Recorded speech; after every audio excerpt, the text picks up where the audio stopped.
everybody is doing well. I think we're going to scram the headphones. They're distracting. But I just wanted to jump in today and talk with you guys about a topic that comes up very, very often in the NOSA group. And it's around, hey, trying to get started, having some struggles getting started. So, how do you handle that? What is that supposed to look like? What are some things you can do in the meantime?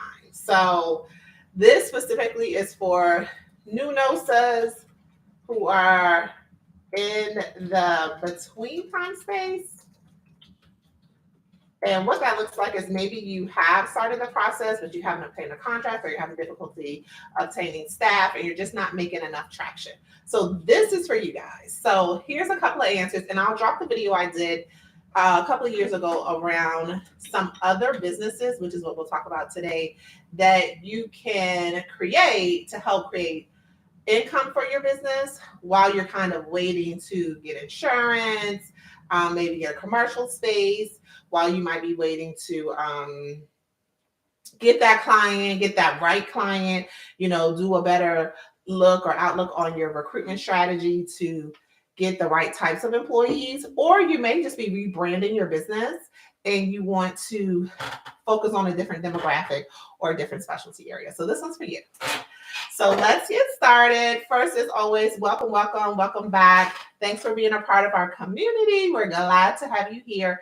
If you're here and you haven't, go ahead and subscribe to our channel. So we're here to move a lot of our content over from Facebook, just because Facebook has some limitations. So we're expanded to the YouTube community here, and we're glad to be here. So let us know the name of your agency. Let us know your social media. If your agency is on YouTube, drop your YouTube name as well, because we want to make sure that we connect with as many NOSAs as possible so that we're able to really expand our community and then make connections. So let's get started. So again, these are the 5 other business ideas that you can do while you're waiting, or if you're kind of in that middle stage of starting your staffing agency. As many people have come to realize, starting a staffing business isn't hard, but it's a little bit more challenging than it was pre-pandemic.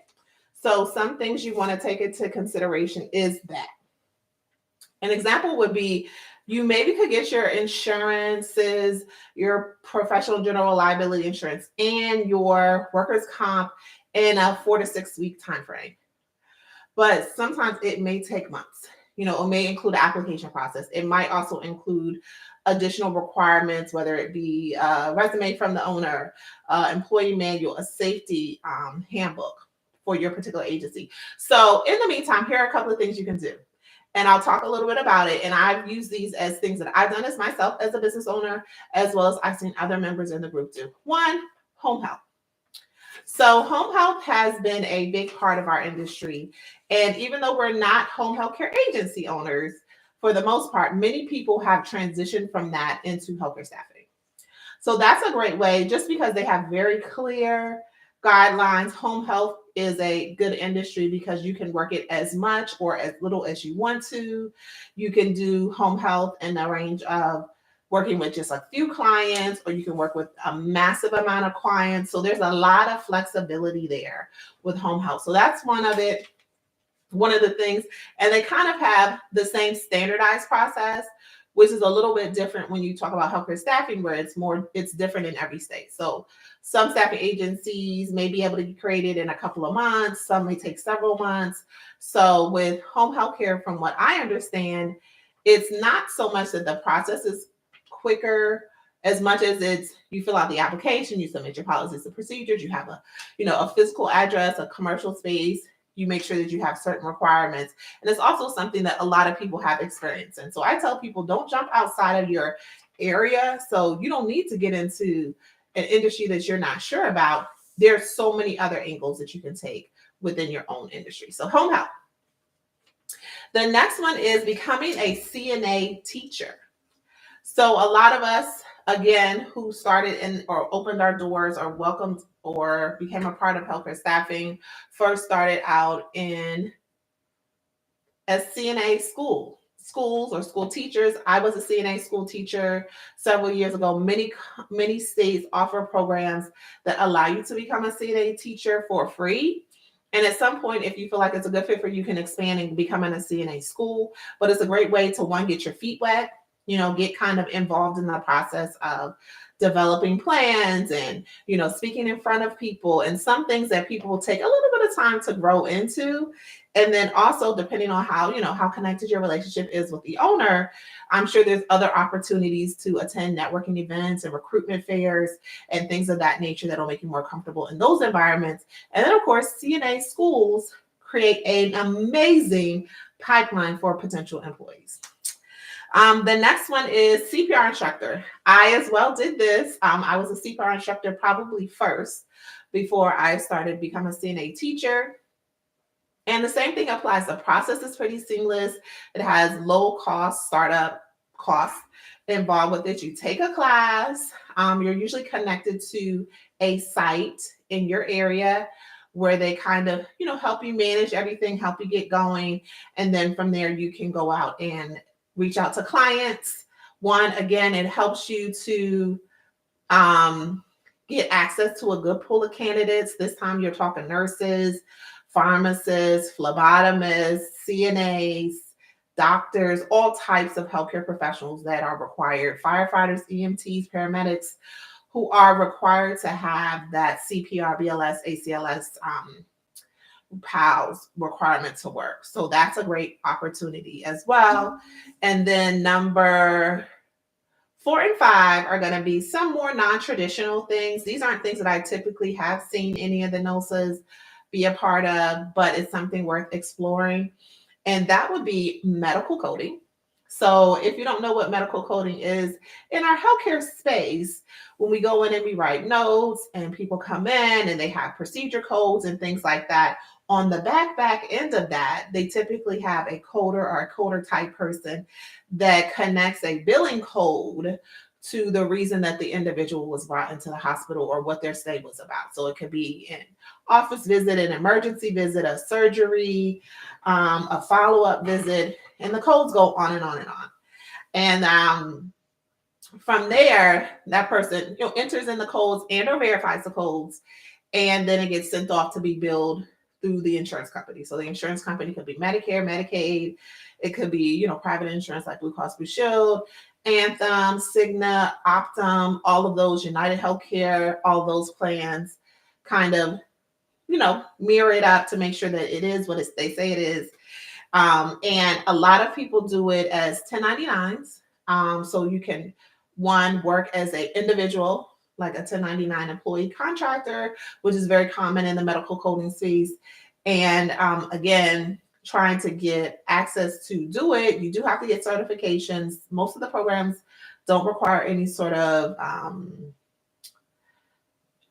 prior education and or experience, but that might be a benefit. And if you're a nurse, you kind of already innately have it.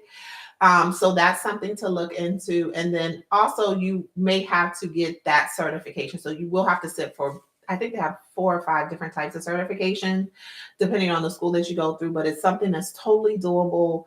I've heard of people doing it over a summer to get the certification. And then just like a little bit like nursing, once you get the experience, you kind of can cross over into other spaces. And that might look like clinical documentation, clinical CDIs, clinical documentation, but documentation improvement. Help me out here, guys. CDIs.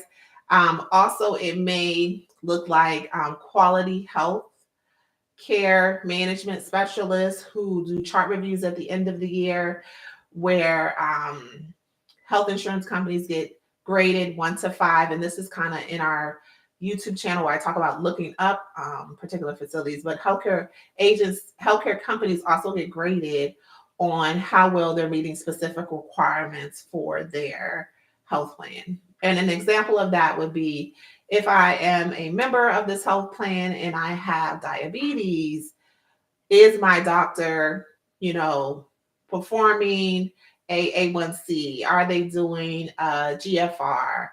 Are they doing, feet checks? Things like that that can kind of prevent further advancement of the disease.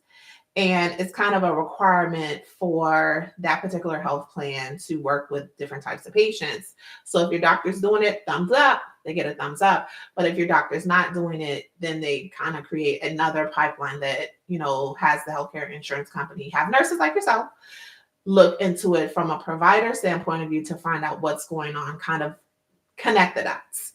And I think another comparison would be on the healthcare side, where we see a lot of the Joint Commission requirements around readmissions, hospital acquired infections, and things like that, where they're looking to see where the missing pieces are so that we don't have readmissions, after a 30-day period, or we don't have people getting infections from the hospital because of, safe handling practices. So, and then of course, the last one, CDI, Clinical Documentation Improvement Specialist, and all these positions that I mentioned, I'm going to drop in the comments here, but there are also things that you can do in addition, and you can do as a 1099. So don't forget, guys, as 1099s, you're still working for yourself and your business, even if your ultimate goal is to become a staffing agency owner or a NOSA. CDIs, which is probably not that new, but I think it's gotten more popular over the past few years, is a clinical documentation improvement specialist who actually looks at the doctor's notes. So they're making sure that their notes are lined up with the codes, the right wording is used, the information around what happened during that particular visit or surgery or procedure is in alignment with what we're coding. So it's kind of like another review, as I mentioned, with the medical coding process. So a lot of times you'll see medical coders and clinical documentation improvement specialists working hand in hand. They're just looking at different things. So as I mentioned, these are great things for newbies. This video is especially tailored to my newbies. As always, thanks for being a part of the community. Again, I know this can be a bit of a struggle in getting started. These are some things that you can do. So I have 5 things that I listed, and I'll share 5 more on Thursday that you can be doing to kind of help you get started. And the 5 things that I mentioned today include home health care. So you can start your own home health care agency. Many NOSAs in the group have done that before jumping into staffing. The requirements aren't necessarily more or less, but they're definitely a lot more seamless and a lot more structured. To move through, you can become a CNA school instructor. A lot of states, as I mentioned, I know Georgia, and there's a couple other states, I want to say Georgia, Delaware, offer free courses for nurses to take in order to become a CNA instructor. You can become a CPR instructor, which is something that's fairly reasonable and really allows you the opportunity to do the things you need to do. And then finally, medical coding, CDI, are some things you can do as well. Don't forget to go ahead and follow us for our update on Thursday about the 5 other things you can do.